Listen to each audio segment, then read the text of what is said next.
wabarakatuh. Apa kabar teman-teman? Ketemu lagi dengan saya di channel Berdesa. Ini masih suasana Idul Fitri. Saya mengucapkan selamat Hari Raya Idul Fitri buat teman-teman Muslim yang merayakan. Minal aidin wal faidin, mohon maaf lahir dan batin.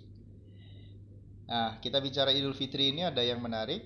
Saya melihat berita beberapa waktu yang lalu, ada oknum camat yang tertangkap minta THR ke desa.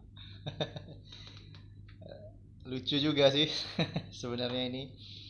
Tapi kita coba bahas aja ya. Kita bahas kenapa ini bisa terjadi gitu. Ya fenomena juga gitu. Nah, apalagi kan sekarang ini desa ini kan uangnya banyak ya, anggaran yang dikelola itu banyak. Kemudian kok bisa gitu, jadi minta-minta THR ke desa. Nah, beritanya bisa dilihat ya di link deskripsi, ya, nanti akan saya tampilkan.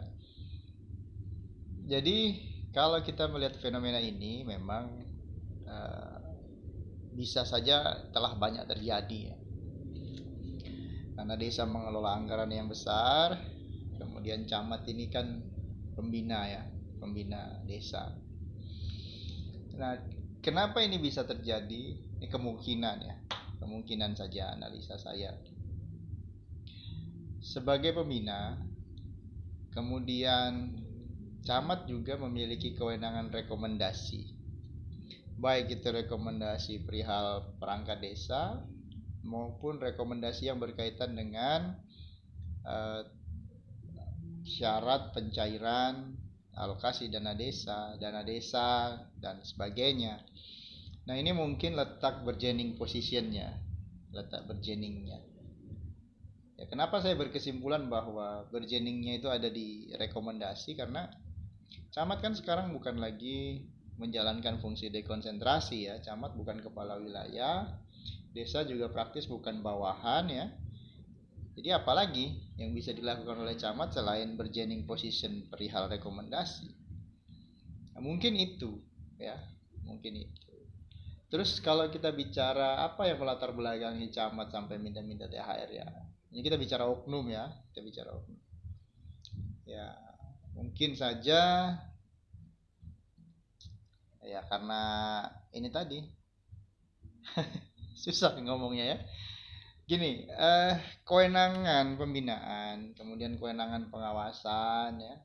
Ini kan kewenangan delegatif yang diterima oleh camat terhadap desa. Kemudian bisa jadi juga kewenangan yang begitu besar, tanggung jawab yang begitu banyak, pekerjaan yang begitu banyak didelegasikan kepada camat ini tidak disertai dengan dukungan anggaran yang cukup mungkin ya. Ya, bisa jadi karena kecamatan ini dianggap OPD yang ya tidak terlalu penting, mungkin seperti itu, sehingga tidak disupport anggaran yang begitu cukup. Akhirnya oknum camat ini bisa jadi cari-cari tambahan untuk THR tadi. Nah, belum lagi yang lucu tuh ada lagi kewenangan-kewenangan yang didelegasikan langsung melalui peraturan menteri ya. Misalkan kewenangan pengawasan itu ada dalam permen. Di sana bunyi langsung gitu, pengawasan oleh camat. Tidak lagi bupati diminta untuk ya memerintahkan camat mengawasi, tidak, tapi memang pengawasan oleh camat gitu, bunyinya seperti itu. Jadi ini juga delegatif kan.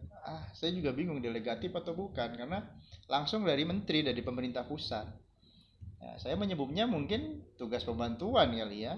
Tapi kalau kita bicara tugas pembantuan juga tidak disertai sumber daya juga, tidak ada dana. Jadi camat ini banyak menerima tambahan pekerjaan, tambahan tanggung jawab tanpa disupport anggaran.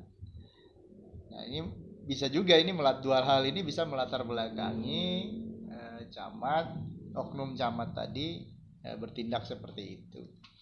Nah, kesimpulannya adalah bagi teman-teman di desa, kalau terjadi praktik-praktik seperti ini, ya jangan mau lah ya, jangan mau. Ini termasuk tindakan ilegal, kemudian melawan hukum juga.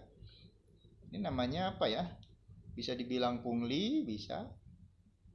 Ya karena tadi itu mungkin ada rasa desa tidak enak sama camatnya, atau takut. Tidak lagi seperti itu. Camat tidak punya kewenangan gitu.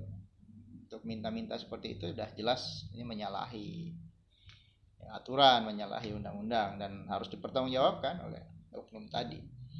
Kemudian kesimpulan kedua ya memang camat harus lebih diperhatikan lagi karena pekerjaannya tambah banyak, tanggung jawabnya semakin besar terhadap desa. Jadi kewenangan atributifnya saja sudah banyak, kemudian kewenangan delegatif berkaitan dengan pembinaan desa, administrasi di desa, kemudian melalui permen juga seperti itu, banyaknya tugas-tugas yang diberikan kepada camat tanpa ada dukungan anggaran. Ya mungkin bisa menyebabkan juga camat akhirnya berpikiran seperti itu. Nah, kita tidak ingin menyalahkan siapa-siapa, kita bicara oknum ya akan dipertanggungjawabkan sendiri, tapi mungkin itu yang menjadi penyebab, dan kesimpulan saya seperti itu. Terima kasih teman-teman sudah menyaksikan video ini, mudah-mudahan bermanfaat, dan dadah.